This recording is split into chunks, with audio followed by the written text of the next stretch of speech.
Salam. Selamat bertemu Bapak Ibu Saudara-saudariku yang terkasih dalam Tuhan Yesus Kristus di dalam channel ini, channel Langsung Sitorus, yang pada kesempatan ini akan kita gunakan untuk menafsirkan atau memahami perikop yang menjadi evangelium pada tanggal 11 Februari tahun 2024 yang kita kenal juga sebagai Minggu Estomihi. Dan kiranya kita saling membantu untuk bisa mendapat berkat dari Tuhan kita. Saya mohon kesediaan Bapak Ibu Saudara untuk membagikan video ini, mengkritiknya, memperkayanya di dalam komentar, sehingga semua orang dapat mendapat berkat dari percakapan kita itu. Bapak Ibu Saudaraku yang terkasih, tolonglah di-subscribe yang belum subscribe. Terima kasih bagi yang sudah. Dibunyikan loncengnya dan kita akan terus berusaha untuk mencapai subscriber lebih banyak, walaupun kita tidak menggantikan itu dengan uang kepada YouTube.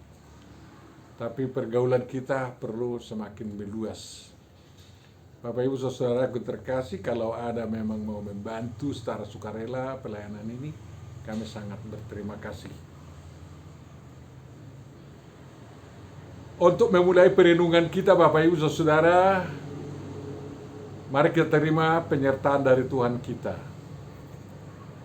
Kasih karunia dari Tuhan kita Yesus Kristus, kasih setia Allah Bapa dan persekutuan Roh Kudus kiranya menyertai dan memberkati kamu sekalian.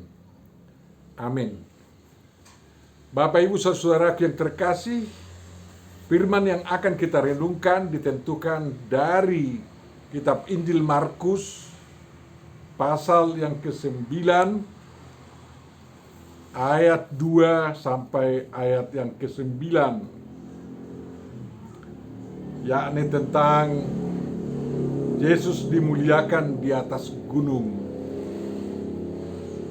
Ayat sejajarnya Matius 17 ayat 1 sampai 13 dan Lukas 9 ayat 28 sampai 36. Marilah kita baca dulu perikop yang akan kita renungkan ini.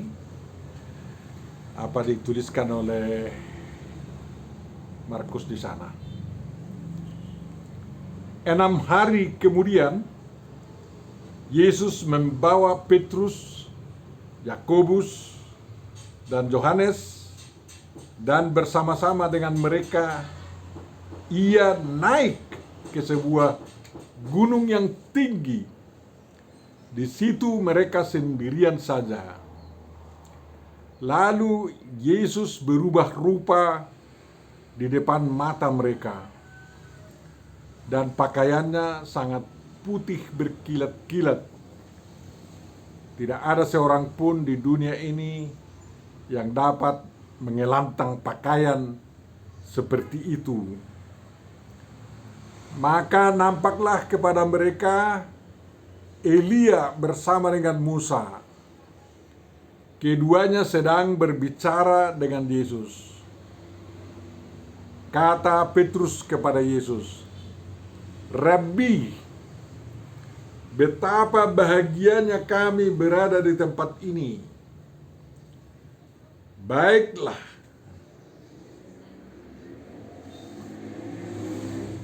kami dirikan 3 kemah, satu untuk engkau,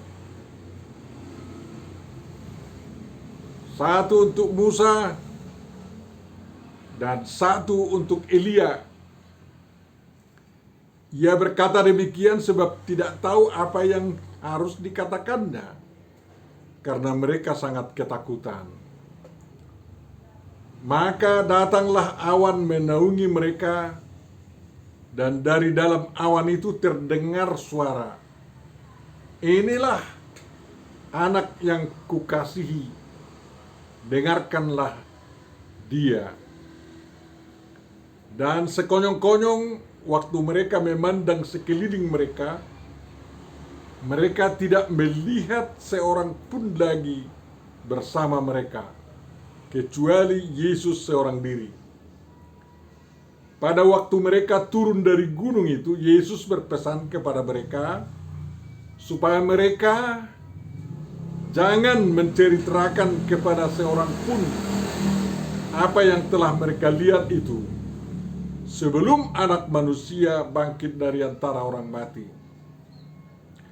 Ayat 10 sampai 13. Mereka memegang pesan tadi sambil mempersoalkan di antara mereka apa yang dimaksud dengan bangkit dari antara orang mati.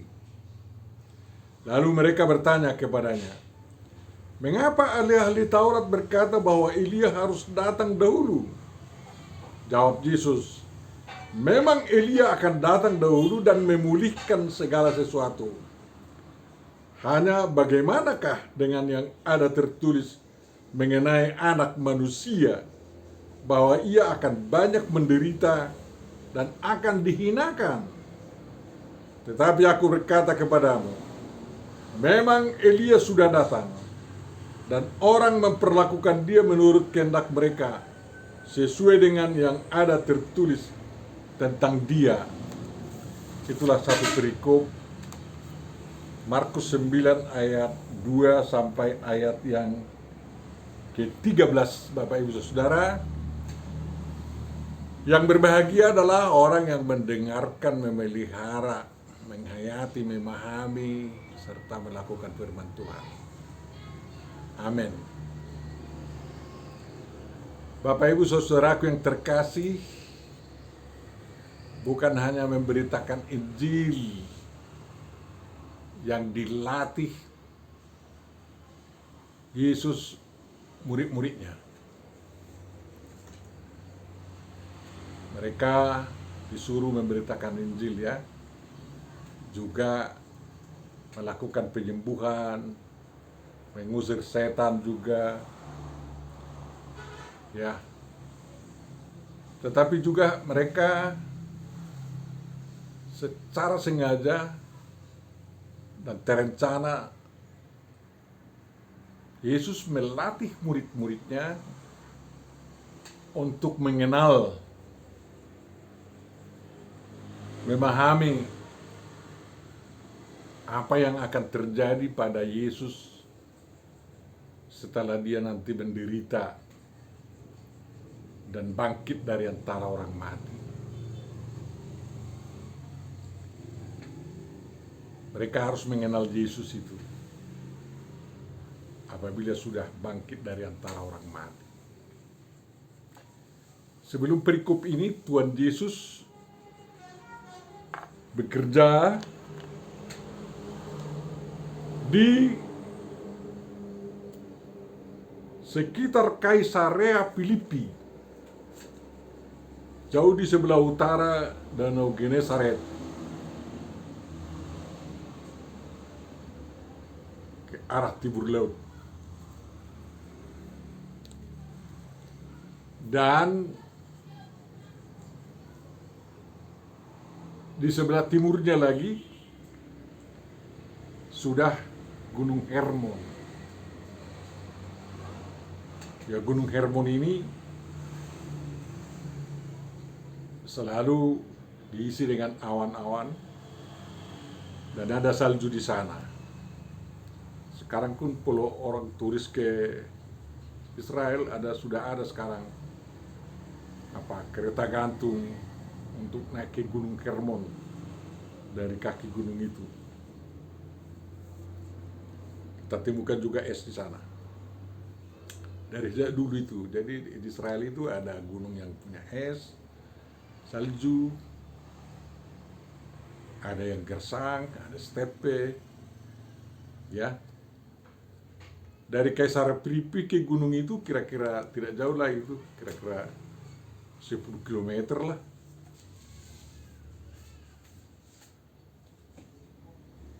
Ada juga gunung yang lain sebenarnya di dekat Nazaret, yaitu Gunung Tabor.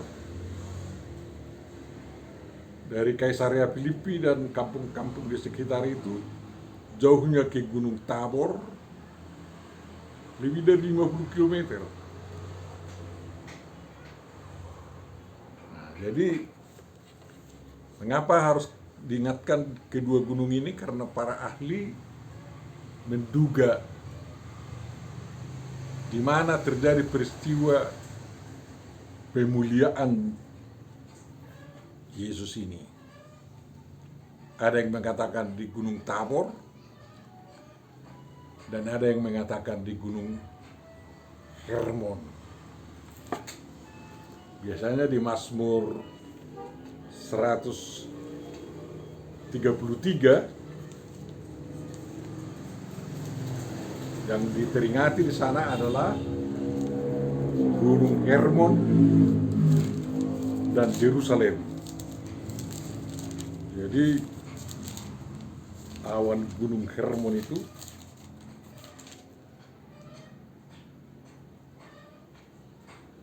embun Gunung Hermon yang turun ke atas gunung-gunung Sion, ya. Lebih dari 100 km. Puncak Hermon ke puncak Gunung Sion di Yerusalem. Kalau ditarik garis ya bisa 100 km itu. Tapi itulah yang dikenal oleh umat Israel. Sampai diabadikan di Mazmur 133. Tentu saja bisa saja setelah Yesus bekerja di Kaisarea Filipi, kalau itu misalnya tanggal 5 Februari, kira-kira 2 hari di sana, baru setelah itu 6 hari lagi mereka sampai ke Gunung Hermon. Tapi Lukas mencatat setelah Yesus bekerja di Kaisarea Filipi dan sekitarnya tanggal 5 Februari, baru mereka sampai di sana di hari ke-8 dari tanggal 5 misalnya. Jadi 5, 6, 7, 8, 9, 10, 11, 12, tanggal 13 lah mereka di Gunung Hermon itu kalau menurut Lukas, karena ada 8 hari. Tapi kalau Matius dan Markus mencatat 6 hari sesudah pelayanan mereka di Kaisarea Filipi dan kampung-kampung sekitarnya. Kita lebih cenderung memilih Hermon sebagai daerah terdekat, dan karena di sini diperingati juga embun yang turun sama mereka. Memang Tuhan bisa menurunkan embun di Gunung Tabor, tapi apakah memang mereka berjalan kaki dari Kaisarea Filipi, kampung sekitarnya, ya hampir 50 km, 6 hari sesudah dari Kaisarea Filipi sampai di Gunung Tabor?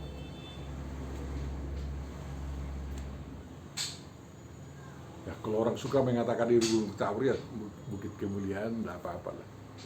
Tapi kita memegang sekarang ini bahwa tempat di mana Yesus dimuliakan, gunung yang tinggi yang dimaksud adalah Gunung Hermon yang lebih dari 2.400 meter tingginya dari permukaan laut, sedangkan Gunung Tabor masih 500 sekian dari permukaan laut. Jadi kalau dicatat sebagai gunung yang tinggi, ya tentu saja lebih tinggi lagi Hermon itu. Kesanalah Tuhan Yesus membawa muridnya, 3 orang dari 12. Yaitu siapa? Petrus, Yakobus, dan Yohanes. Memang Petrus ada saudaranya Andreas yang nggak ikut, tapi anak halilintar ini, si Yakobus dan Yohanes, ikut sertakan. Kita tidak perlu menduga-duga bahwa Tuhan Yesus berpilih kasih dalam membawa mereka, tapi Tuhan Yesus sering membawa 3 orang ini ke tempat-tempat tertentu. Rupanya melalui 3 orang ini Tuhan Yesus mempersiapkan para muridnya semua untuk hal-hal nanti yang harus mereka beritakan. Begitulah. Yesus naik ke gunung itu diikuti oleh 3 muridnya.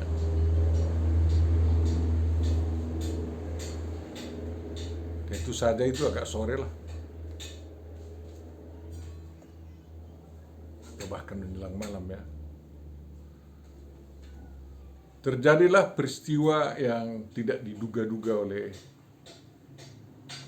3 murid ini, bahwa dikatakan Yesus berubah rupa.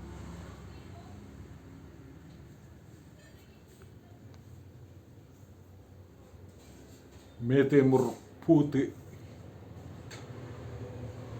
dari metamorfo, berubah rupa, metamorfosa, ya. Bahasa Latinnya transfiguratif. Bahasa Ibrani-nya aku lupa. Ada di sini sebenarnya Perjanjian Baru bahasa Ibrani. Tolong lihatlah nanti.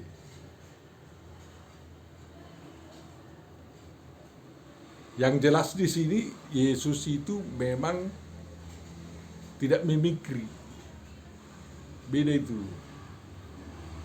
Kalau kadang mimikri itu berubah warna, yang menyesuaikan dengan warna setempat. Sekarang menjadi hitam, coklat, bintik-bintik, atau menjadi hijau. Itu mimikri. Tapi Yesus di puncak gunung itu bukan mimikri, bermetamorfosa. Dan kurang cocok kalau kita bandingkan itu dengan seperti transformasi dari ulat menjadi kupu-kupu. Karena benar-benar berubah bentuk kalau transformasi. Ulat dari kupu-kupu yang hidup di ranting kayu atau di air menjadi binatang yang bisa terbang, seperti si tuma menjadi capung, ya.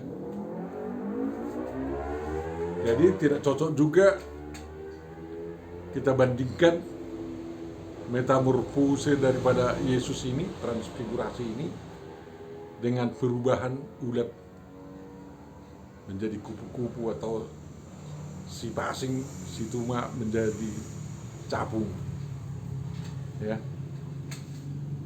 Tidak terlalu cocok. Tapi yang cocok apa? Transfigur-figurnya itu, ya.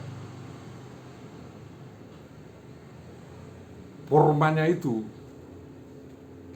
yang berubah, ya.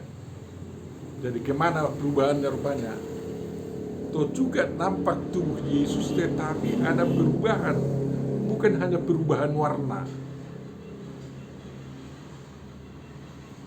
bukan perubahan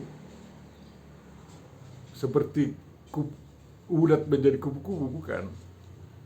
Tetapi ada perubahan pada dirinya yang betul-betul surgawi dan bersesuaian dengan siapa yang berjumpa dengan dia. Jadi kita sering mengatakan itu, Yesus memiliki tubuh kemuliaan, bukan tubuh kepanaan pada waktu itu. Tubuhnya itu tetap tapi berubah rupa, ya, sehingga dia juga seperti Elia dan Musa yang datang dalam tubuh kemuliaan. Jadi mereka bertiga memiliki tubuh kemuliaan. Mengapa penting begitu?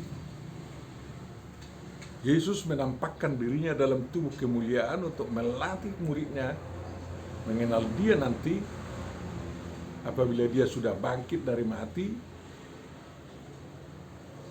memiliki tubuh kemuliaan yang tidak terikat kepada dunia yang fana. Figurnya itu ada naik transnya, naik ke atas, ya, transfiguratif kata dia. Jadi bukan figurnya itu bukan menyari menurun kualitasnya, bukan, tetapi semakin tinggi kualitas tubuhnya itu. Dari tubuh yang fana berubah menjadi tubuh yang surgawi, karena dia bertemu dengan orang-orang yang surgawi juga.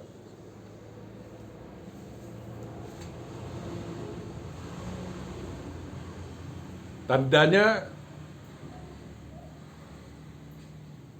Yesus mengenakan tubuh surgawi di situ karena pakaiannya juga berkilat-kilat, sangat agung dan mulia, hampir tidak terkatakan, dan cahaya yang memancar dari dalam peristiwa itu sangat membahagiakan, sangat tenang, sangat indah, sehingga ada reaksi dari 3 murid itu, sungguh bahagia di sini Tuhan. Sungguh bahagia. Memang kalau kita melihat orang-orang bertubuh surgawi, kita sungguh bahagialah, dan kita ingin seperti itu. Dan itulah yang akan diterima oleh para pengikut Yesus kalau nanti datang hari terakhir, ya, hari kebangkitan yang besar itu. Orang yang belum mati akan berubah tubuhnya menjadi tubuh kemuliaan untuk menyambut kedatangan Tuhan di awan-awan. Itu di Tesalonika diberitakan. Indah sekali, tetapi indahnya mempengaruhi, menggetarkan hati hingga takut. Hampir tidak bisa berkata apa-apa. Tapi Petrus mengatakan, ya karena ini indah sekali, dia ingin menikmati itu terus. Makanya dia mengusulkan agar dia membangun satu, ya, kemah, tabernakel bahasa Latinnya. Satu untuk Yesus, satu untuk Musa, satu untuk Elia.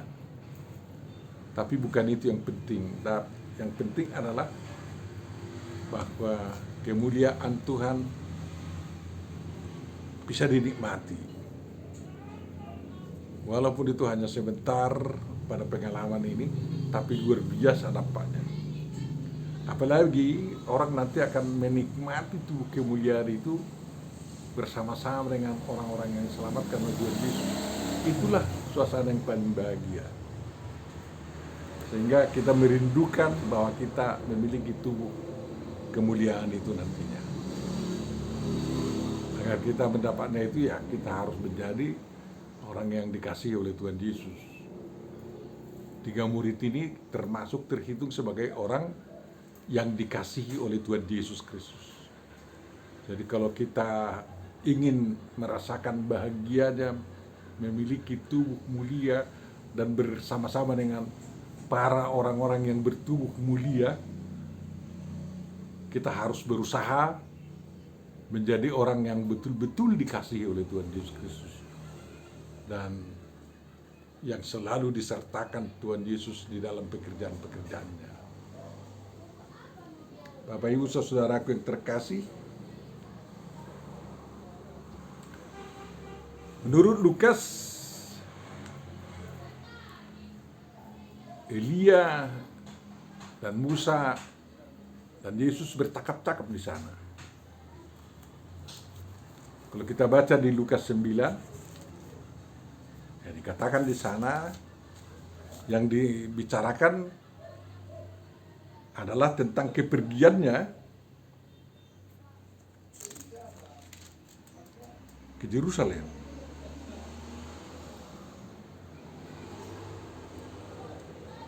Kepergiannya yang akan digenapinya di Yerusalem. Memang sebelum peristiwa ini Yesus sudah memberitahu bahwa dia akan menderita. Dia cari tentang syarat-syarat mengikut dia, ya. Dan ada pengakuan Petrus bahwa Yesus adalah Mesias dari Allah. Jadi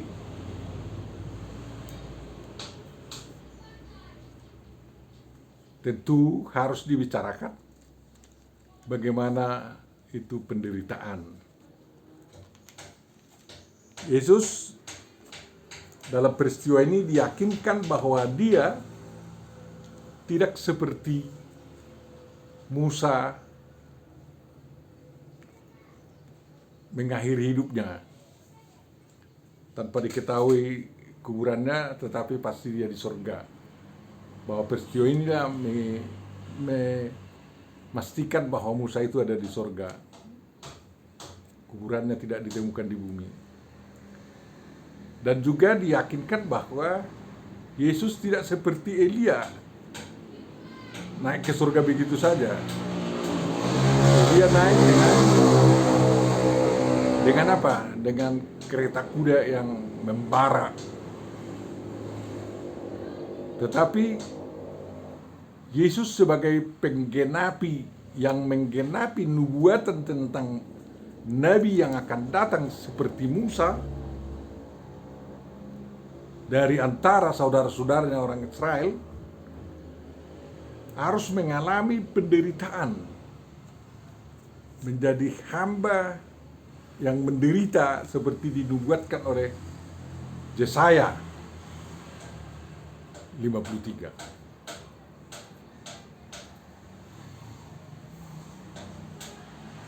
Mengapa harus demikian? Demi keselamatan kita. Kalau Musa telah menerima hukum Taurat dari Tuhan agar manusia bisa selamat, tidak jatuh ke dalam dosa dengan melakukan hukum Taurat, dan Yesus datang menggenapi hukum Taurat dan menyelamatkan manusia yang jatuh ke dalam dosa. Elia itu adalah penegak keimanan terhadap Yahweh Elohim, dan pada peristiwa ini justru Yahweh Elohim yang turun tangan menyelamatkan manusia dalam kedatangannya sebagai firman yang menjadi manusia. Memang Lukas tidak menguraikan apa yang dibicarakan oleh mereka tetapi garis besarnya tentang kepergiannya ke Yerusalem. Jadi dari Hermon ke Yerusalem untuk menyelesaikan tugas penebusan penyelamatan itu.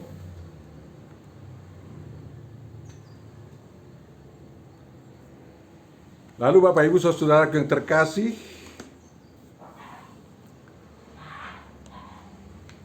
Yohanes,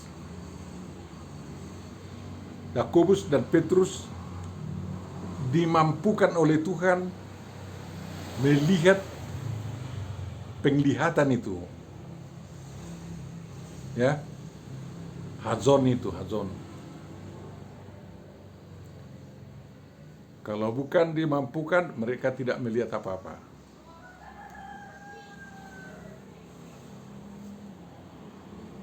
Dalam pemahaman di Perjanjian Lama, seperti dialami oleh Musa di bait suci oleh Yesaya, sewaktu melihat Tuhan yang dikawal oleh para malaikat-malaikat yang bersayap 6, itu penglihatan. Kita tidak tanya dalam penglihatan itu apa real, ya. Abraham melihat Tuhan datang menemui dia bersama 2 malaikatnya, mereka makan-makan. Tapi pengalaman di Bait Allah oleh Yesaya, mereka tidak makan-makan, tetapi berbicara. Jadi ada audisi visi. Itu melebihi kemampuan para nabi. Mendengar suara Tuhan, mendengar percakapan para orang-orang kudus, orang yang mulia, orang-orang surgawi, dan melihat wujud mereka yang tidak seperti wujud yang fana, tetapi wujud yang mulia. Itulah audio visio. Penglihatan sambil mendengar apa yang terjadi. Tuhan mengaruniakan hal seperti itu kepada beberapa orang untuk memberitahu kebenarannya. Dan itu sangat penting, biasanya bagi orang-orang yang kudus. Dulu nabi-nabi menerima demikian. Musa juga mendengar suara Tuhan di Gunung Sinai. Dan dikatakan melihat Tuhan, atau melihat bagian belakang Tuhan, ya.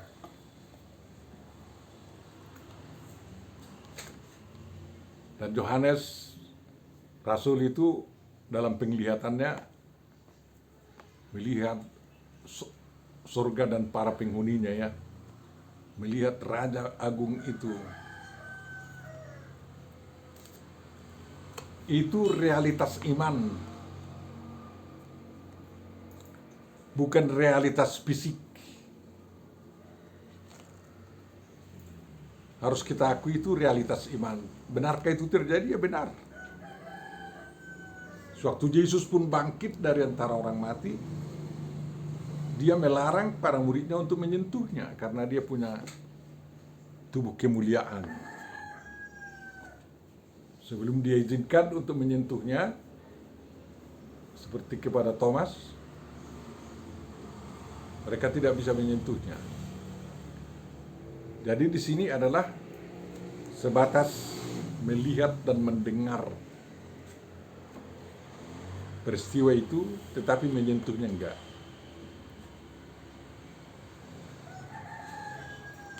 Bapak Ibu saudaraku yang terkasih, kita perlu dapat mengalami hal-hal sedemikian dalam pergumulan iman rohani kita. Dan Tuhan Yesus mau mengungkapkan dirinya kepada kita kalau kita mau. Tapi tentu saja kita harus berjuang menjadi orang yang dicintai oleh Tuhan Yesus Kristus. Tuhan Yesus pasti tidak mau menunjukkan dirinya kepada orang yang membencinya. Ya, kecuali ada niat Tuhan Yesus seperti mau menangkap Saulus yang menjadi Paulus.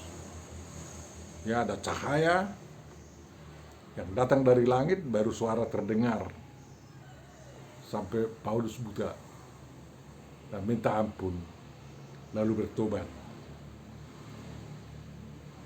Peristiwa pemulihan Yesus di gunung itu bukan mau menghukum murid-muridnya, tetapi menguatkan iman mereka agar semakin benar-benar teguh nantinya setelah peristiwa penderitaannya selesai dan bangkit dari antara orang mati dan melihat tubuh kemuliaan Tuhan Yesus Kristus. Penglihatan itu tidak lama, tapi hanya sebentar aja. Karena apa?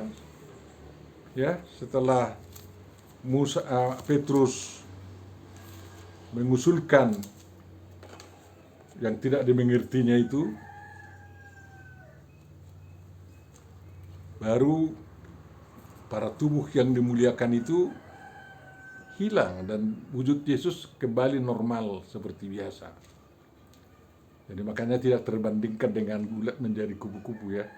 Karena kalau sudah kupu-kupu kembali biasa tidak menjadi ulat lagi. Tapi Yesus dengan tubuh yang dimuliakan setelah kembali lagi kepada wujudnya seperti biasa, dia menjadi manusia seperti yang bersama dengan murid-muridnya, kan kayak gitu. Jadi pemuliaan itu adalah peningkatan daripada wujud keberadaan, meninggalkan yang fana, memasuki tubuh kemuliaan surgawi. Yesus membangunkan mereka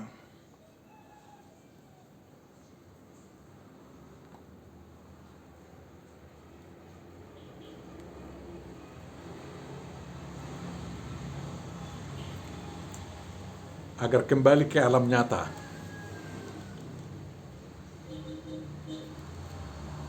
Tapi yang paling indah adalah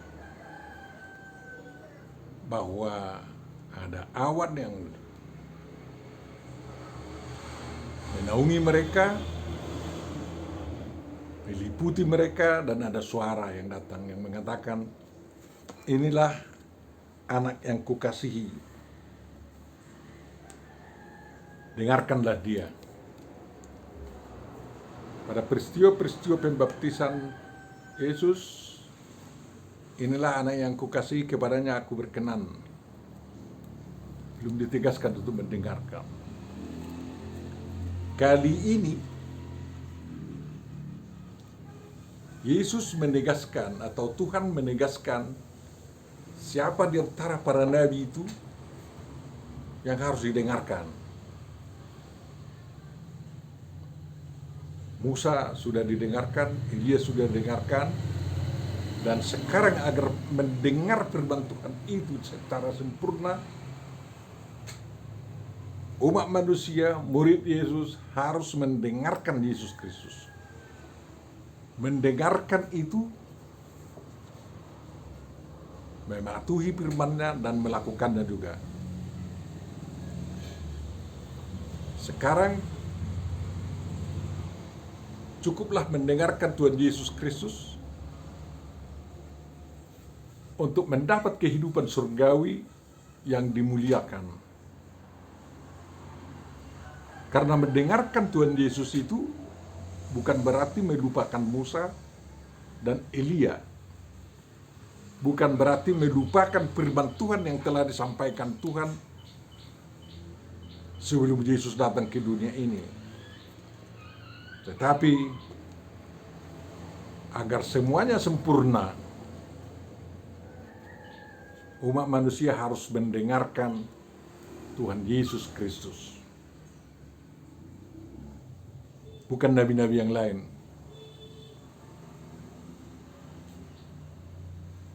Itulah pesan yang sangat berguna dari peristiwa Yesus dipermuliakan di puncak Gunung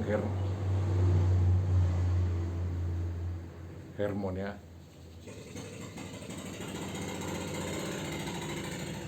Yesus anak yang dikasihi oleh Allah Bapa, dan semua umat manusia diwajibkan mendengarkan Yesus, bukan mendengarkan nabi-nabi yang lain. Entah nabi yang belakangan datang atau nabi yang sesudah datang atau yang sebelumnya datang. Karena semuanya itu telah disempurnakan di dalam Yesus Kristus. Contohnya, Musa menerima 10 hukum Taurat, dan tanpa menghapus 10 hukum Taurat itu, Tuhan menegaskan mana hukum yang terutama. Kasihilah Tuhan Allahmu dengan segenap ini, segenap ini, segenap ini, segenap ini, dengan segenap eksistensimu, dan juga kasihilah sesamamu seperti dirimu sendiri. Itu hukum kasih. Hukum perbuatan apa? Berbuatlah kepada orang lain apa yang kau inginkan diperbuat orang lain itu kepadamu. Jadi ada hukum kasih kepada Allah dan sesama. Hukum perbuatan adalah sebagai dampak daripada mengasihi itu. Dan kita tahu mengasihi itu adalah buah daripada beriman kepada Tuhan. Itu tandanya bahwa Yesus datang menyempurnakan semua dan dia yang harus didengarkan sekarang ini. Mengapa murid yang 3 orang ini dilarang memberitahu peristiwa itu sebelum terjadi kebangkitan Yesus Kristus? Ya, kita tidak usah mengarang-arang alasannya. Yesus masih melarang muridnya karena masih perlu pematangan bagi mereka, itu menurut saya. Jadi memang Yesus selalu ingin mematangkan muridnya dulu baru memberangkatkan untuk memberitakan Injil dan lain-lain. Jadi perlu pematangan ya. Jangan karena enaknya terus keluar padahal bisa menghambat pelaksanaan pekerjaan Yesus. Kadang-kadang harus ada waktu yang harus kita tunggu agar semua berjalan mulus.